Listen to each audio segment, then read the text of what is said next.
Parte del tema de hoy, vamos a tratar sobre el Arca de la Alianza. Lo que os voy a contar va a ser muy breve, solo como a título de introducción. Estuvimos hablando sobre los hallazgos de Ron Wyatt, un arqueólogo aficionado que halló cosas impresionantes, de las cuales nosotros ya presentamos anteriormente. Y hoy vamos a centrarnos exclusivamente sobre el apartado que él también dice que encontró, el Arca de la Alianza. ¿Qué era el Arca de la Alianza? Vamos a hacer un breve resumen. El Arca de la Alianza era el objeto más sagrado que había en el templo de Dios. Primero fue llevado en el tabernáculo, la tienda que desmontaban, iban llevando por el desierto, finalmente se puso en el templo.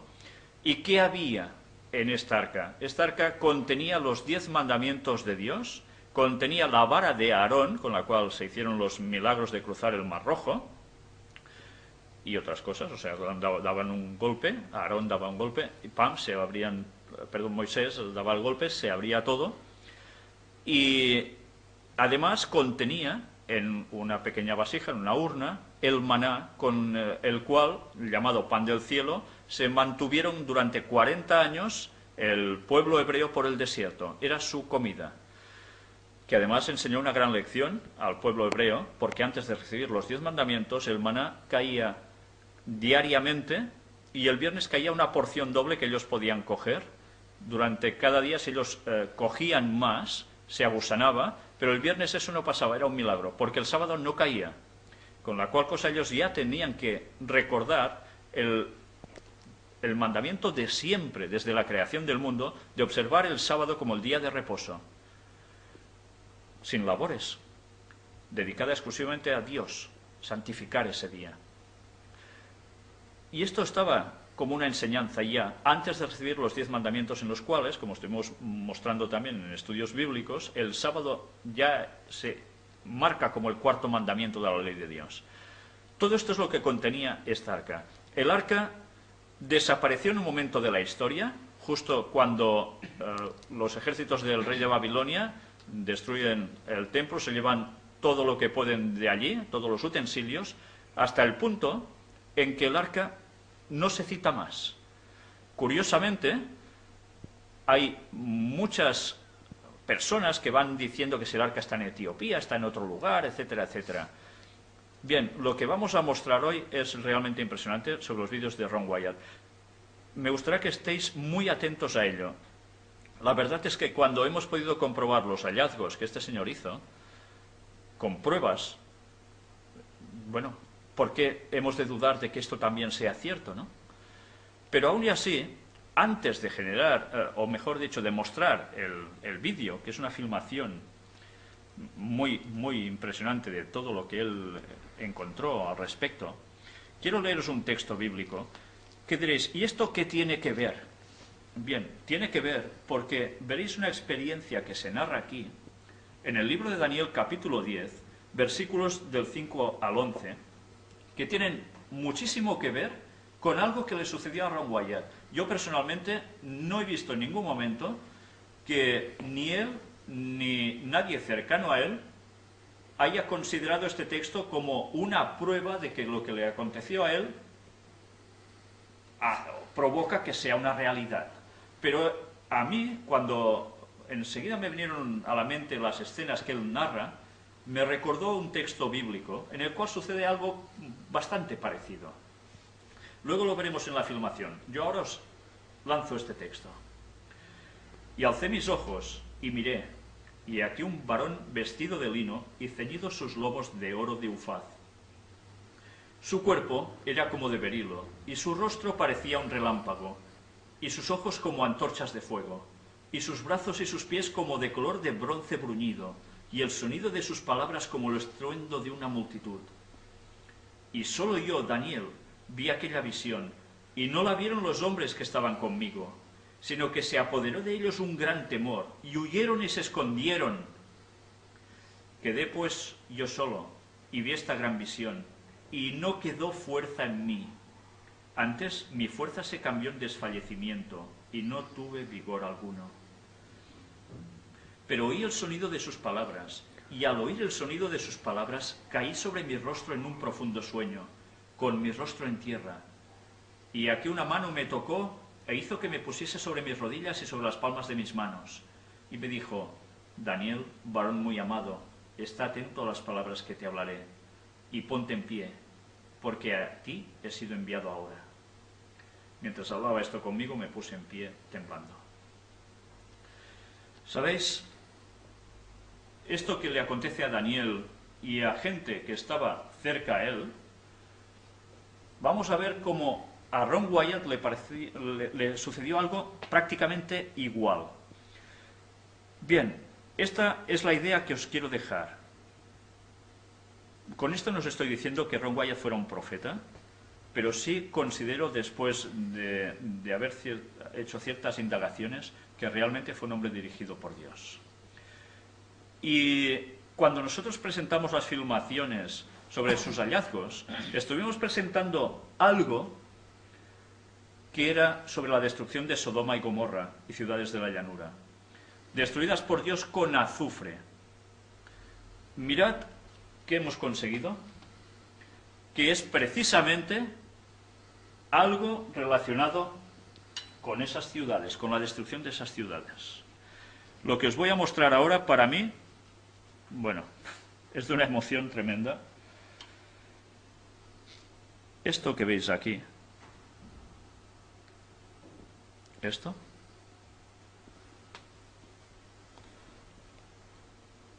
que está partido, era una de las gotas de azufre que llovieron sobre esa población. Esto es azufre. Mirad cómo me deja los dedos.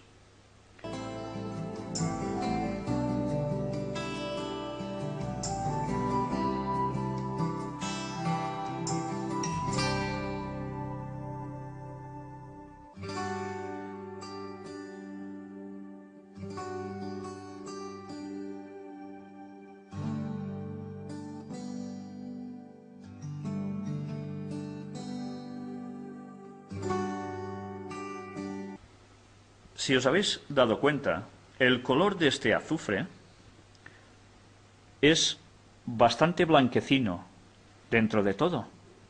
Tiene un pequeño tono amarillento, verdoso, pero muy suave. El azufre que nosotros tenemos aquí es un azufre de un color amarillo verdoso muy llamativo, pero que además tiene unas características distintas a este que tenéis aquí. ¿Sabéis? Cuando el azufre normal lo encendéis, hace una llamarada bastante impresionante. Este azufre, si se enciende, la llamarada es mucho más potente.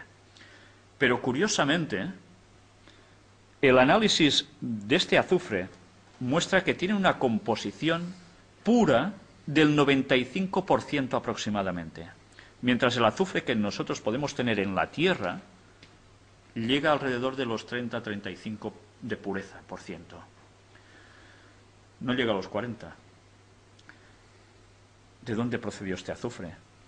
Para que llegue a tener el 95%, solo se encuentra cristalizado en la Tierra, pero jamás así. Aquí tenéis algo que llovió del cielo y provino de Dios.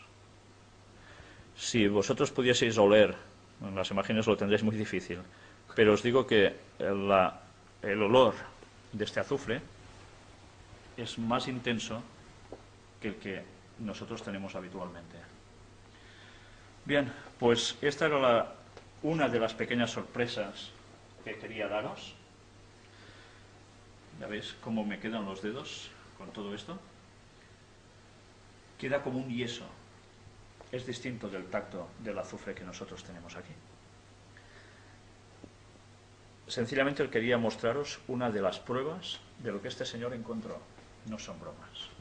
Y ahora ya vamos a dar paso definitivamente a un vídeo en el cual él habla del asunto del Arca de la Alianza. Posteriormente iremos pasando otros, hay más hechos al respecto. Este creo que a modo de introducción era muy bueno porque cuenta bastantes cosas.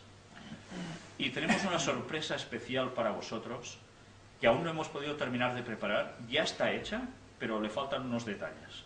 Y eso lo mostraremos en su momento cuando pueda ser, porque vale la pena que veáis, porque yo he tenido el convencimiento pleno de que este hombre no mentía para nada. Vamos pues ya a entrar el vídeo. El Arca de la Alianza. Antigua ciudad de Jerusalén.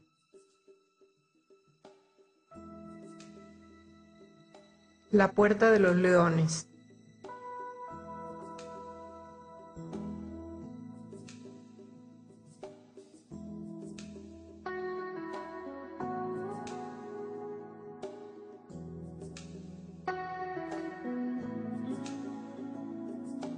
La cueva de Sedequías o canteras de Salomón.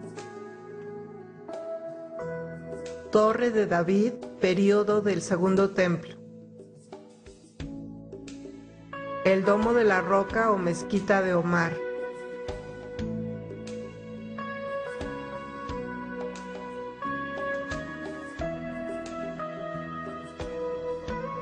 Muro occidental, período del Segundo Templo.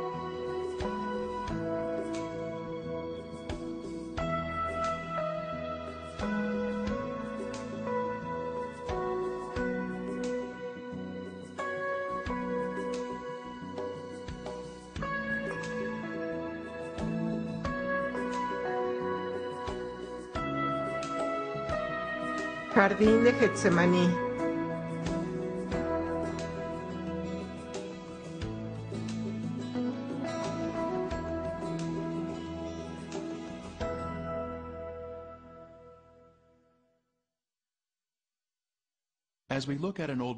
Al observar un mapa antiguo de Jerusalén, podemos ver la iglesia del Santo Sepulcro, situada bien adentro de las murallas de la ciudad. Este es el sitio tradicional católico ortodoxo griego de la crucifixión y entierro de Jesús. El sitio para la iglesia fue elegido en el siglo IV por el emperador romano Constantino, autoproclamado psíquico por Helena, su madre, quien se sintió atraído por el lugar debido a que el templo de Venus estuvo ahí.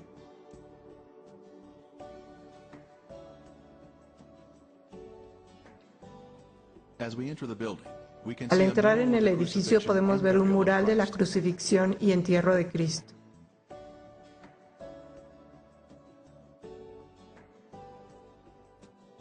Al entrar en la rotonda podemos mirar hacia arriba para ver la cúpula con los rayos del sol en el techo.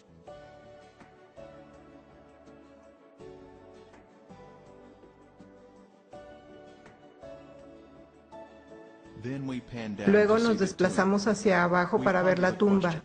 Nos preguntamos, ¿es esta la ubicación correcta de la crucifixión de Jesús y el entierro? ¿Este sitio coincide con el relato bíblico? A medida que caminamos hacia la salida, vemos la adoración de la piedra de la unción, donde algunos piensan que el cuerpo de Jesús fue preparado para el entierro. Desde la iglesia nos dirigimos en dirección norte hacia la puerta de Damasco. Estamos viajando a través de un bazar musulmán y es viernes, así que los musulmanes están fluyendo a la ciudad para la adoración. Nuestro destino es un lugar alternativo para el sitio de la crucifixión de Jesús, uno que está fuera de la ciudad.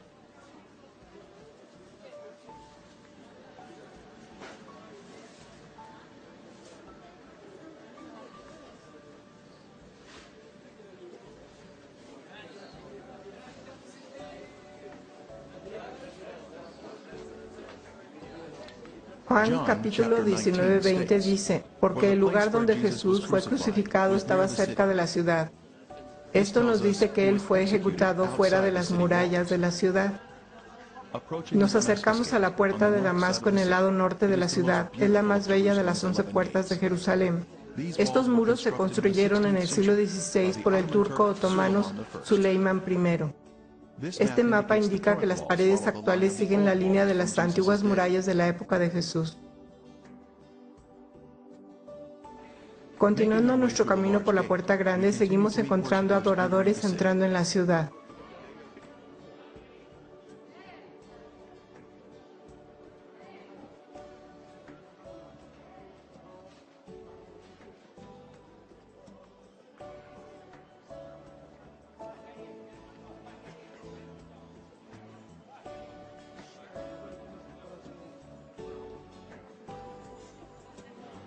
Podemos ver la estructura ornamentada de las paredes y al mirar hacia abajo, aún hoy en día puede verse la base de las paredes hechas a partir del 31 después de Cristo.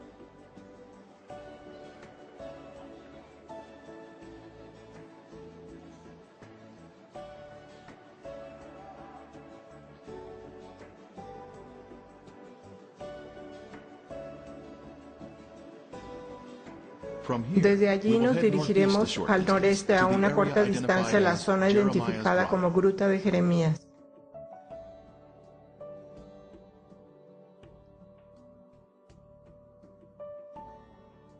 Es ahí donde podemos ver el lugar de la calavera que fue descubierto a finales del siglo XIX. Estamos caminando solo una corta distancia al norte a lo largo de la calle Nablus.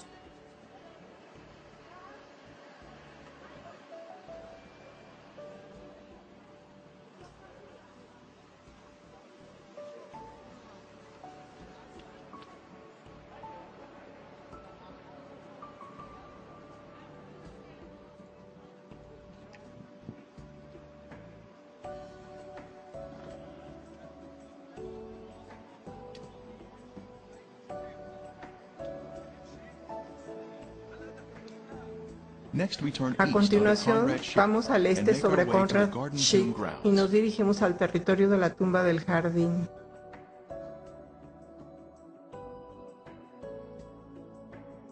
Y él, cargando su cruz, salió al lugar llamado de la calavera, y en hebreo Gólgota, y allí le crucificaron. Juan 19:17. Siguiendo nuestro camino hacia el jardín, llegamos a una plataforma de observación con vista al lugar de la calavera.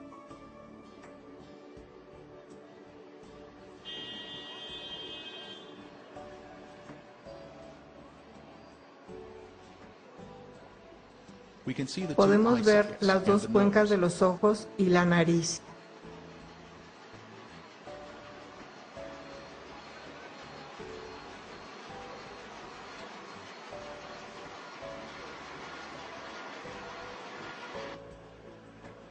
Un perfil lateral del cráneo claramente nos muestra un definido puente de la nariz.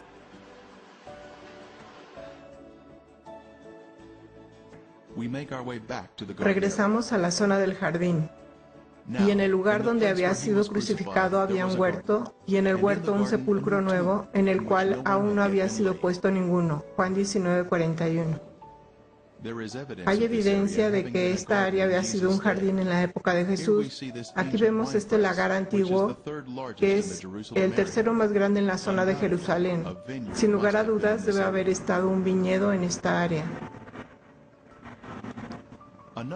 Otro elemento que indica que esta área era un jardín en los tiempos bíblicos es esta antigua cisterna de la época precristiana, capaz de contener 250,000 galones de agua. La profundidad de la cisterna es de 31 pies, su ancho de 29 pies y su longitud de 65 pies. Podemos tener una perspectiva del tamaño en esta foto tomada dentro de la cisterna. Ahora finalmente continuamos nuestro camino hacia la tumba del jardín, donde muchos invitados han llegado a este lugar especial.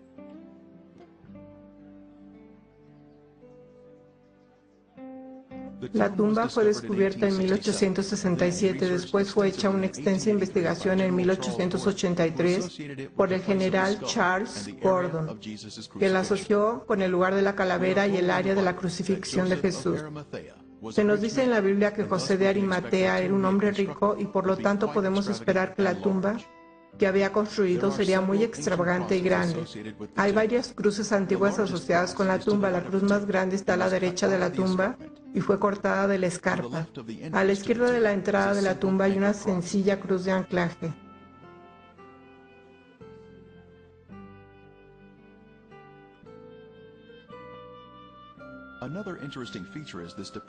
Otra característica interesante es esta depresión que ha sido excavada en la base de la roca por los primeros cristianos para sentarse en la saliente de piedra y practicar la humildad del servicio o lavado de pies. Una piedra grande habría sido rodada en este rastro y habría tapado la entrada de la tumba. y lo puso en un sepulcro que estaba cavado en una peña, e hizo rodar una piedra a la entrada del sepulcro. Entonces ellos fueron y aseguraron el sepulcro sellando la piedra. A la izquierda de la entrada de la tumba está el final de un eje de hierro roto que fue introducido en la escarpa por guardias romanos para evitar que la piedra fuera rodada hacia atrás y abrir la tumba. En la mañana de resurrección, un poderoso ángel celestial fácilmente rompió esta barra de hierro y removió la piedra de nuevo, abriendo la tumba. Pero cuando miraron, vieron removida la piedra, que era muy grande. Marcos 16:4. Midiendo la distancia entre la barra de hierro y el saliente de piedra a la derecha, la distancia es de 13 pies. Este sería el tamaño de la extremadamente grande rueda de piedra. Al entrar en la tumba, la primera cámara a la izquierda es el lugar de los lamentos.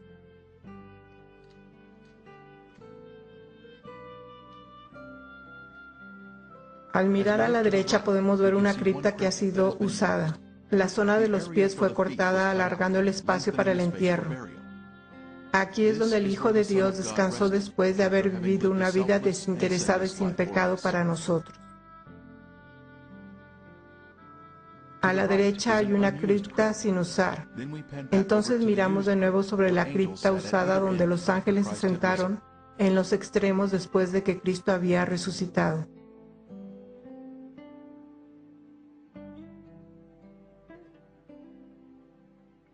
Jesús ha resucitado. Él es nuestro sustituto y redentor. Sea el Señor. Y en el lugar donde había sido crucificado había un huerto, y en el huerto un sepulcro nuevo, en el cual aún no había sido puesto ninguno. Juan 19:41. Así que esto es lo que tenemos. El Gólgota, el lugar de la calavera a nuestra derecha, y la tumba del jardín a la izquierda. Y en medio tenemos el lugar de la crucifixión de Cristo. Jerusalén fue construido en el monte Moriah, descrito aquí en azul. Aquí es donde Dios pidió a Abraham que sacrificara a Isaac 2000 años antes de Cristo. Dios, en cambio, ofreció a su propio Hijo para ser sacrificado en esta misma montaña. El área marcada en verde es la porción norte de la montaña y la zona más alta de Moriah, donde se encuentra el Gólgota. Esta área es de especial interés. La escarpa de piedra caliza que se muestra aquí tiene en la piedra los cortes romanos que se acostumbraban durante las crucifixiones. A la izquierda hay una ranura horizontal que, según la norma del ejército romano, habría sido exhibida. El gran recorte es donde habría sido colocado el letrero Jesús de Nazaret, Rey de los Judíos. Tiene la parte superior en arco y una plataforma plana. Nuestro equipo de Art Discovery International halló recortes similares en Israel, en Cesarea de Filipo. Tenían la parte superior curva y una plataforma plana donde los letreros o objetos fueron colocados. Y la tierra tembló y las rocas se partieron. Mateo 27:51. Una fisura grande o grieta en el acantilado se inicia en la parte superior de la escarpa y luego se extiende por la cara de la roca. Hoy en día la fisura se ha rellenado. Conecta con los recortes donde los letreros fueron colocados.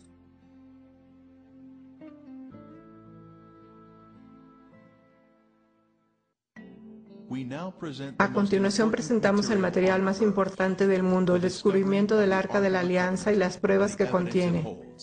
Si bien las fotografías de este hallazgo no se mostrarán hoy, sí tenemos el testimonio fiel de Ron Wyatt, cuya credibilidad se estableció a través de otros descubrimientos que ya hemos visto hasta ahora.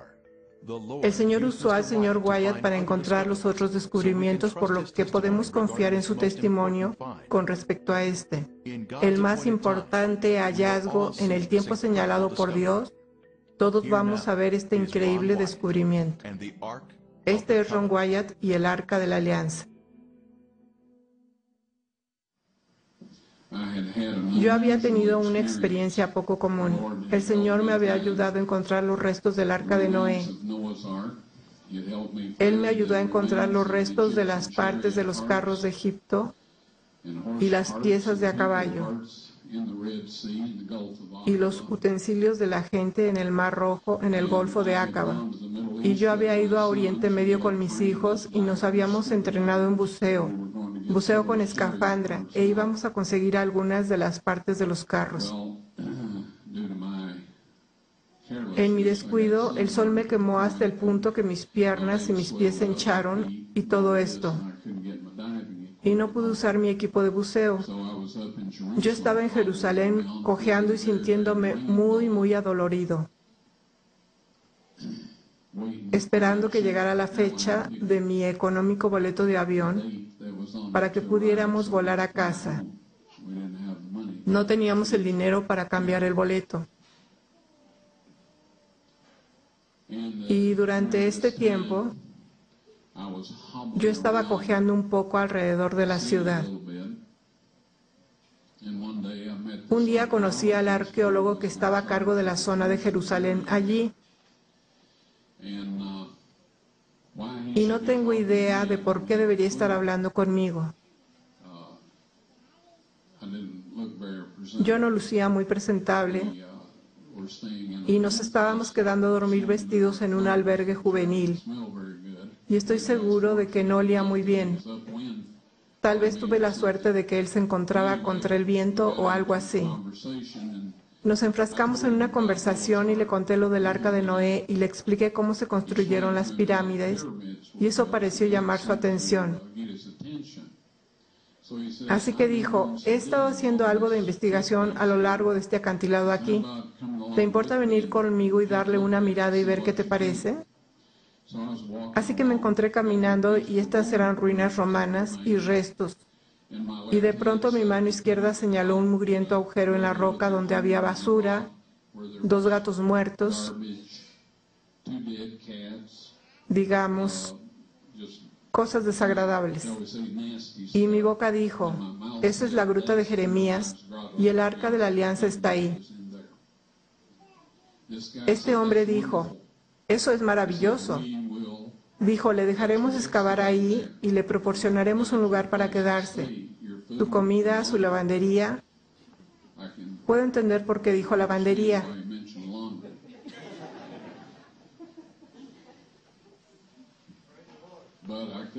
Pero yo no podía entender a una persona judía siendo tan generosa. Eso no es su naturaleza. Me quedé de piedra porque yo no había estado pensando en el Arca de la Alianza en lo absoluto. Ya sabe, estaba preguntándome por qué no habíamos sido capaces de obtener algunas ruedas de los carros. Saben, yo oro por todo. Lo hice en ese entonces también.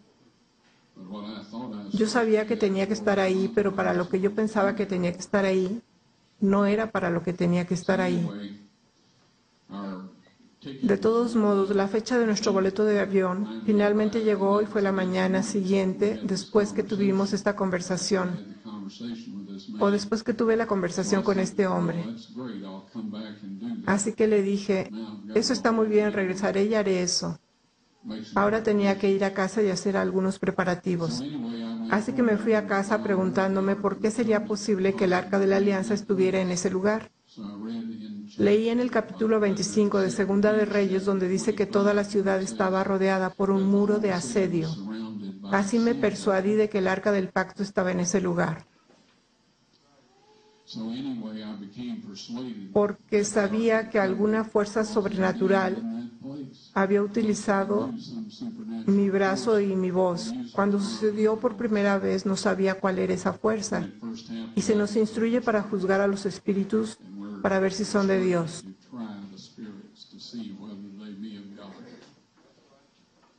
No podemos jactarnos de nosotros mismos y decir cualquier cosa que venga de nuestra boca, porque yo oro que todo lo que hable sea de Dios. Tenemos que comprobarlo con la ley y el testimonio, independientemente de dónde proceda, aún de nosotros mismos. Ahora bien, lo que descubrí cuando empecé a excavar hacia abajo esa pared del acantilado, en primer lugar descubrí los recortes en la pared del acantilado, donde se habían colocado los letreros: Jesús de Nazaret, Rey de los Judíos. Encontré los agujeros de la cruz en un lugar que no tenía idea que estarían y que era en la base de ese acantilado. Por supuesto, ahora que los encontramos, nos dimos cuenta que ahí estaba el camino público de los que iban y venían por ahí, el lugar ideal para una crucifixión. Tenía que ser, de lo contrario, los romanos probablemente no lo habrían elegido. Ron Wyatt trabajó durante muchos años en la excavación del Arca del Pacto. Llevó a cabo su trabajo bajo un permiso expedido por la Autoridad de Antigüedades de Israel, pero el permiso no se hizo público debido a la naturaleza y la sensibilidad de la obra. Algunos críticos han dicho que ni siquiera trabajó en los terrenos de la zona de la tumba del jardín, pero como usted puede ver aquí, su presencia estaba bien establecida. A veces habría mucha gente ayudando con la excavación sobre el suelo y por debajo. Reconocemos que el libro de los Macabeos en los Apócrifos no es un libro inspirado, pero puede tener alguna información histórica que podemos recoger. Aquí dice, ahí Jeremías encontró una caverna, metió en ella el arca, el toldo que la cubría y el altar del incienso, y luego tapó la entrada con piedras. Este lugar quedará secreto hasta que Dios tenga compasión de su pueblo disperso y lo reúna. Entonces el Señor mostrará de nuevo estos objetos. Segunda de Macabeos 2, del 5 al 8.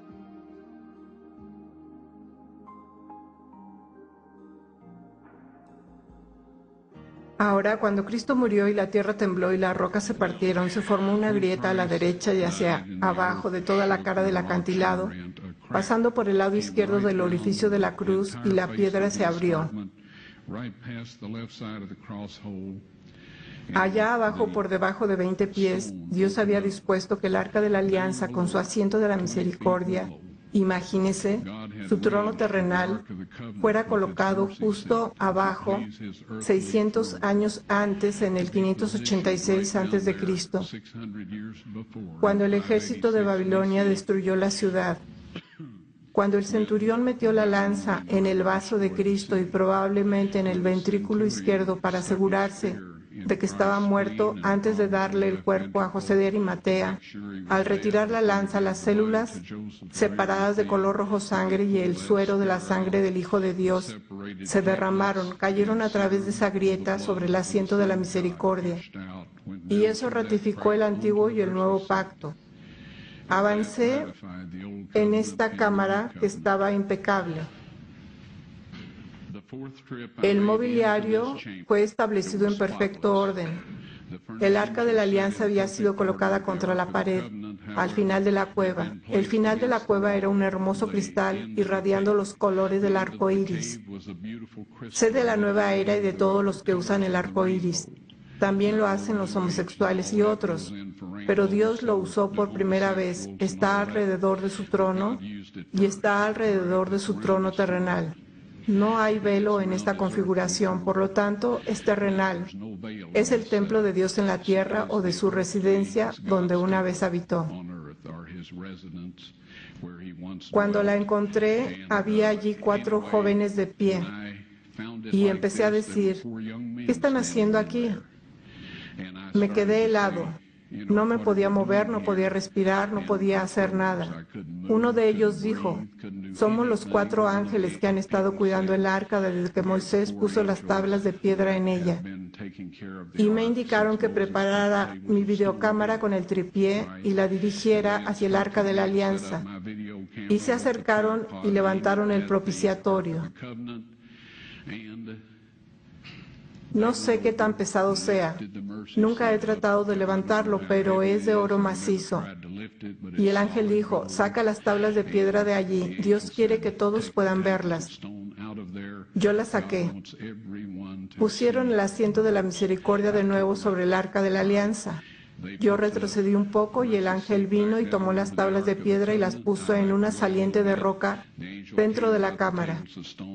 Y luego me dio instrucciones para tomar una muestra de sangre del asiento de la misericordia y hacerla analizar, y yo hice todo lo que el ángel me dijo que hiciera.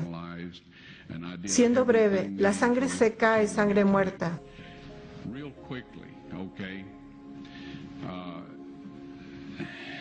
Todo el mundo lo sabe. Se puede probar con la sangre de los faraones, las momias de los faraones. Hay ciertas cosas que pueden hacer, pero no pueden obtener el número de cromosomas por cualquier método que yo conozco. Las cosas van cambiando y yo no pretendo saberlo todo. Sin embargo, sé que no hay manera de que pueda conseguir un conteo de cromosomas de sangre muerta. Usted puede obtener un ADN y algunas otras cosas, pero no un estudio cromosómico. Esto se hace en glóbulos blancos vivos. En primer lugar, para este análisis, llevé la sangre a un laboratorio de Israel. Pregunté a algunas de las personas con quienes trabajo en antigüedades dónde encontrar un laboratorio que hiciera el trabajo fiable y me dijeron tal y tal. La llevé. Solo dije, por favor examine esta sangre y dígame lo que usted me pueda decir al respecto. Dijeron, vamos a reconstituirla, vamos a ponerla en solución salina normal y la mantendremos a la temperatura corporal durante 72 horas con agitación suave. Ese es su negocio y es grandioso. Dije, ahora quiero estar ahí cuando la chequen y dijeron, está bien. Así que yo estaba de vuelta, la checaron y dijeron, es sangre humana, podemos decir eso. Hicieron cualquier prueba que necesitaran hacer y entonces dije, tomen algunas de las células blancas de la sangre y pónganlas en un medio de cultivo y manténganlas a la temperatura corporal por 48 horas. Y ellos dijeron, eso no servirá de nada porque es sangre muerta. Les dije, ¿podrían hacer eso por mí? Y ellos dijeron, está bien, vamos a hacerlo. Así que dije, quiero estar aquí cuando vayan a examinarla. Así que regresé, ellos la sacaron, la examinaron con un microscopio y el técnico llamó al otro de por allá, después llamaron al jefe de allí y estaban hablando en hebreo a 1000 por minuto.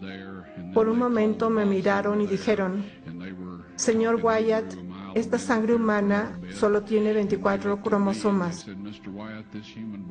Todas las personas tienen 46, o sea, 23 de su madre y 23 de su padre.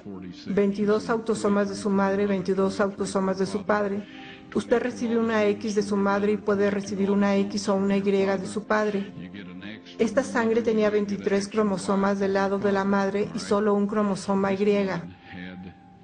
Vea usted, el niño no podría haberse desarrollado si no tiene los autosomas de la madre.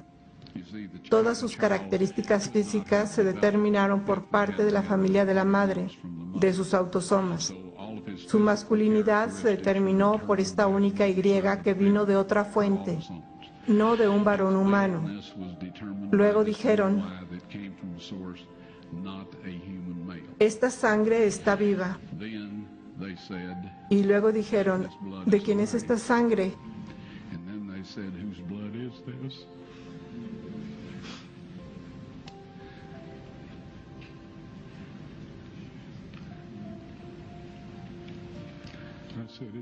Les dije, esta es la sangre de su Mesías.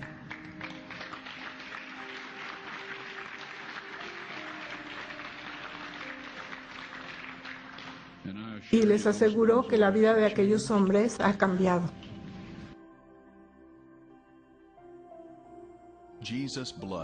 La sangre de Jesús brotó de su costado, una corriente carmesí sobre las rocas de abajo y sobre el propiciatorio del Arca del Pacto, ratificando el antiguo y el nuevo pacto.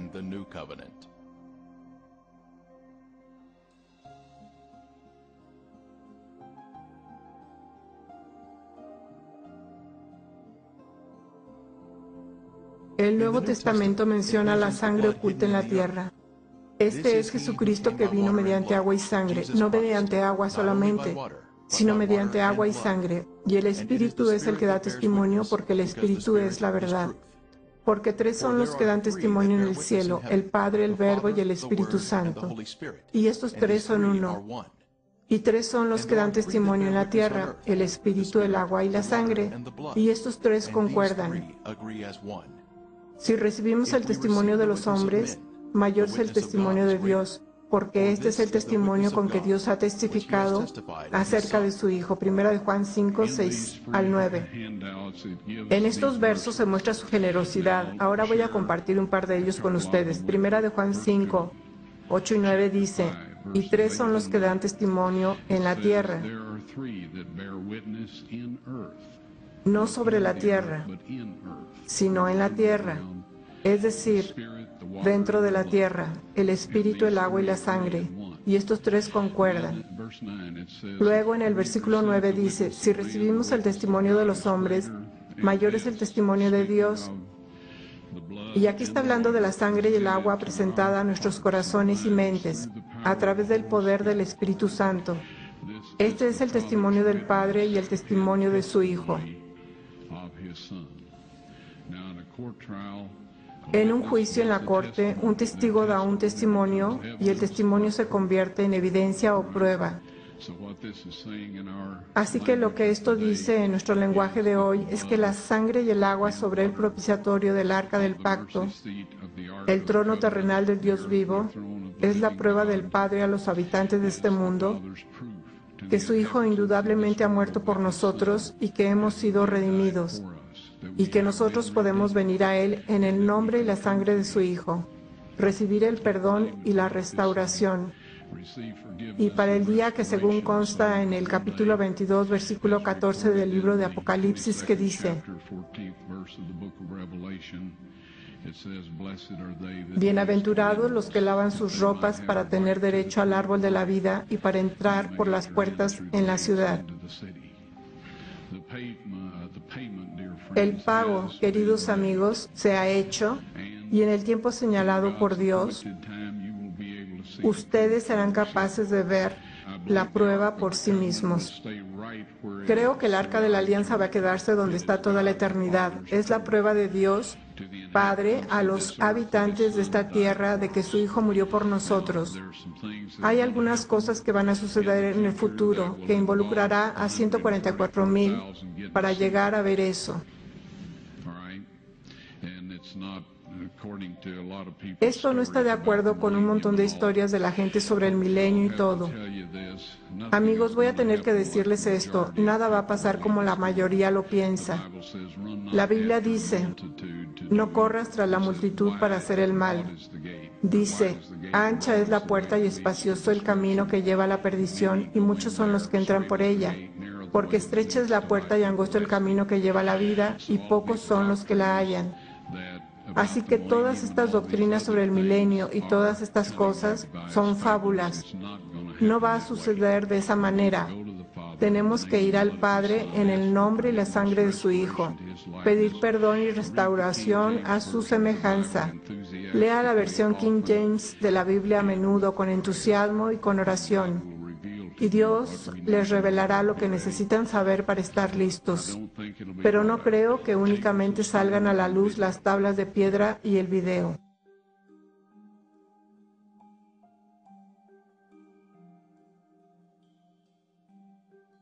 En el Antiguo Testamento se menciona una unción especial sobre el Arca de la Alianza.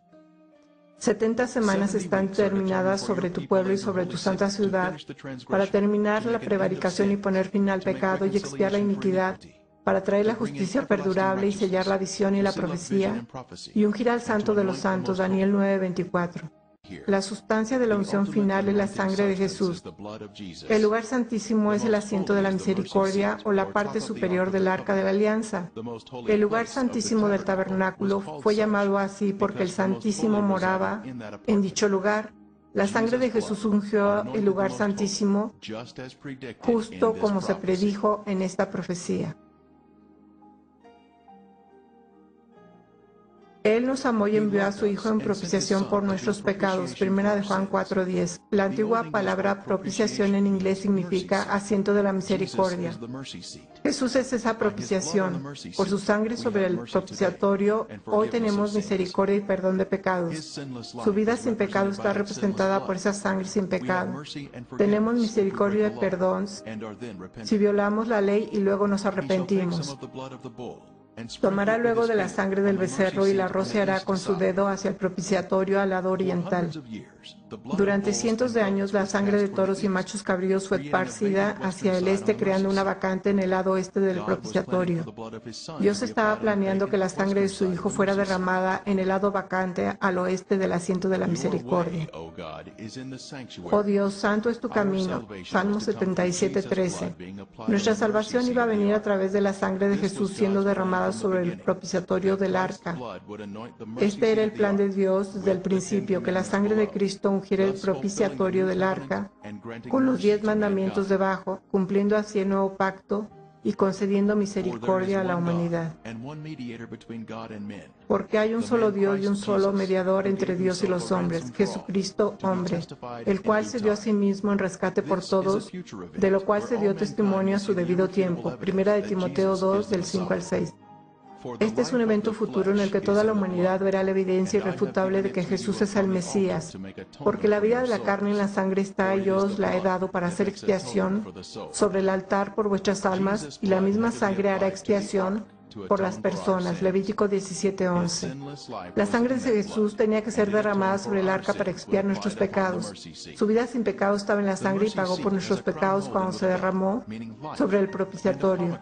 El asiento de la misericordia tiene una moldura con una campana, lo que significa la vida, y una granada significando la resurrección. Esto representa a Jesús, nuestra vida y resurrección. Uno de los objetos que el Señor Wyatt entregó a las autoridades de antigüedades de Israel es esta granada de marfil. Cuenta con una inscripción alrededor de su desnivel diciendo: Santidad a los sacerdotes, pertenecientes al templo del Señor Yahweh. Este es el único objeto de conocimiento público del primer templo, el templo de Salomón. Se ofrece en un sello israelí junto a una imagen del templo de Salomón. La granada de marfil se exhibe hoy en el Museo de Israel bajo custodia segura. Como cordero fue llevado al matadero, Isaías 53:7. Mas él herido fue por nuestras rebeliones, molido por nuestros pecados, Isaías 53:5. Pero estando ya presente Cristo, sumo sacerdote, Hebreos 9:11, Jesús bajó y rescató al hombre del pozo del pecado.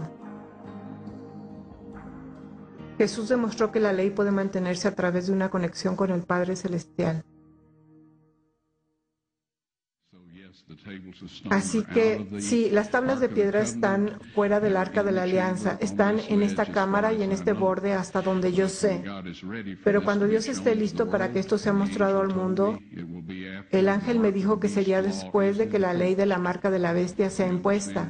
¿Entiende eso?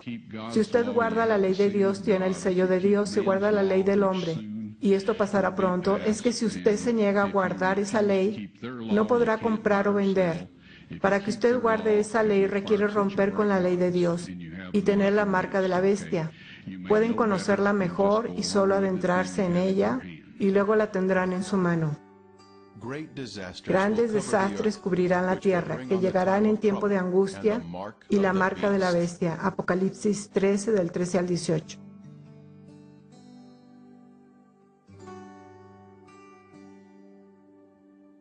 Hay una gran controversia en la actualidad. Las fuerzas de la oscuridad se rebelan contra las fuerzas de la luz en una gran batalla por nuestras almas. En un futuro próximo, esto culminará en el enfrentamiento de la marca. Aquí tenemos dos grupos identificados en dos textos durante esta legislación de la marca de la bestia. Este es el primer grupo, los perdidos. No tienen reposo de día ni de noche los que adoran a la bestia y a su imagen, ni nadie que reciba la marca de su nombre. Estas personas han recibido la marca de la bestia. El siguiente grupo son los salvados. Aquí está la paciencia de los santos, los que guardan los mandamientos de Dios y la fe de Jesús. Los salvados están obedeciendo los 10 mandamientos durante la legislación de la marca de la bestia. A través de la fe de Jesús, se ha negado a seguir la ley de la bestia y su gobierno, que va en contra de los 10 mandamientos. Ellos han permitido que el Espíritu Santo sea a cargo de sus vidas para que puedan convertirse en los vencedores y obedientes a la ley de Dios. Salid de ella, pueblo mío, para que no seáis partícipes de sus pecados, ni recibáis parte de sus plagas. Amigos, el arca de la alianza ha sido hallada, las tablas de piedra están disponibles. Cuando Dios esté listo, serán mostradas a los habitantes de esta tierra y cada uno de ellos conocerá lo que Dios requiere de ellos.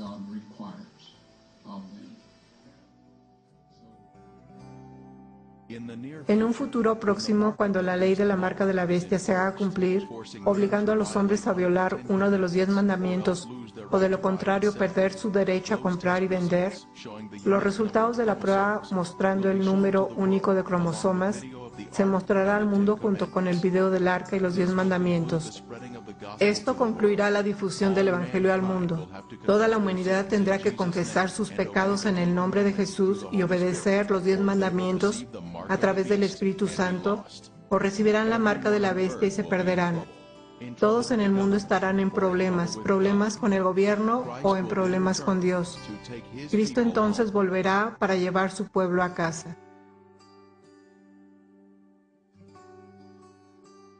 No olvidaré mi pacto ni mudaré lo que ha salido de mis labios. Salmos 89:34. Entonces el dragón se llenó de ira contra la mujer y se fue a hacer guerra contra el resto de la descendencia de ella, los que guardan los mandamientos de Dios y tienen el testimonio de Jesucristo. Apocalipsis 12:17.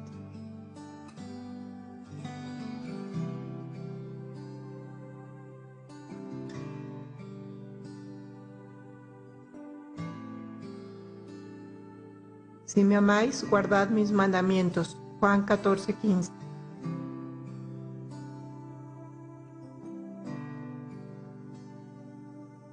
Con Cristo estoy juntamente crucificado y ya no vivo yo, mas Cristo vive en mí. Y lo que vivo ahora en la carne, lo vivo en la fe del Hijo de Dios, el cual me amó y se entregó a sí mismo por mí. Gálatas 2:20.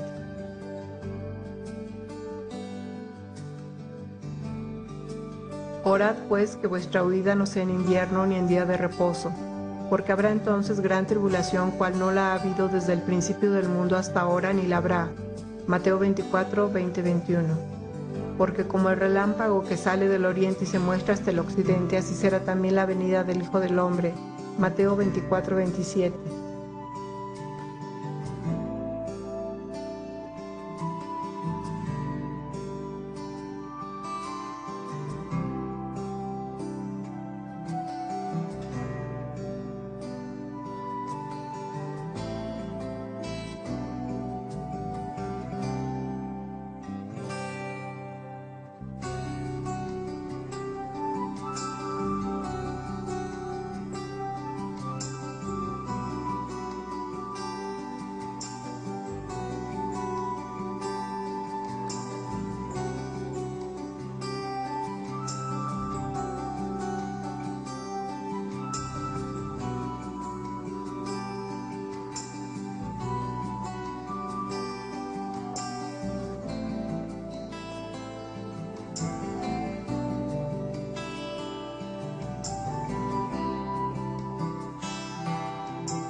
Ya habéis visto el vídeo sobre el arca de la alianza y Ron Wyatt, como él dice que encontró esta arca.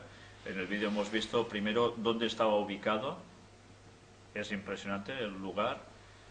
Pero ya habéis visto que además no solo encontró el arca, según dice él, sino que además revela algo que ha trascendido por muchos años y que para nada, casi nadie se podía llegar a imaginar, o nadie.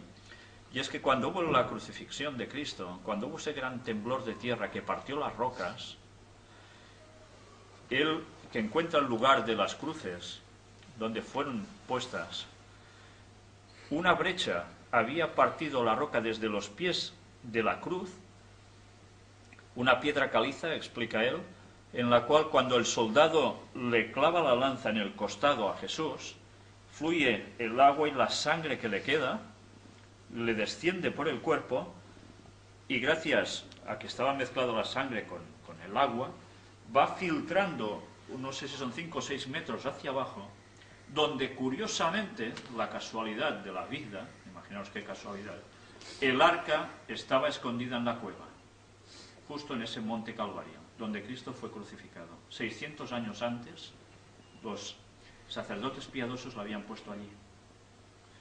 Y esas gotas de la sangre de Jesús caen encima del propiciatorio, de la tapa del arca, con lo cual se cumplía un simbolismo que trasciende, bueno, todo lo que las personas podíamos llegar a pensar. El simbolismo de cuando el procedimiento que se utilizaba en el Antiguo Testamento del sacrificio de los animales, como una vez del año entraba el sumo sacerdote a tirar esas gotas de sangre sobre el arca del propiciatorio, y cómo después de tantos años literalmente Cristo cumplía con esa simbología. Se había encontrado el tipo con el antitipo. Y esto trasciende absolutamente todos los textos bíblicos que nosotros podíamos ver sobre la sangre de Cristo, esa magnífica importancia. Bien, yo no sé si esto a vosotros os ha dejado sorprendido. Yo cuando hace años me enteré de todo esto, tenía al principio mis reservas. La verdad es que en un principio soy bastante incrédulo ante las cosas y me gusta investigar a ver si las cosas realmente son así. Y la verdad es que todo lo que he ido hallando al respecto, incluso lo último que hemos hecho hace pocos días al respecto, que más adelante os mostraremos, no me hace otra cosa nada más que creer en la autenticidad de todo esto.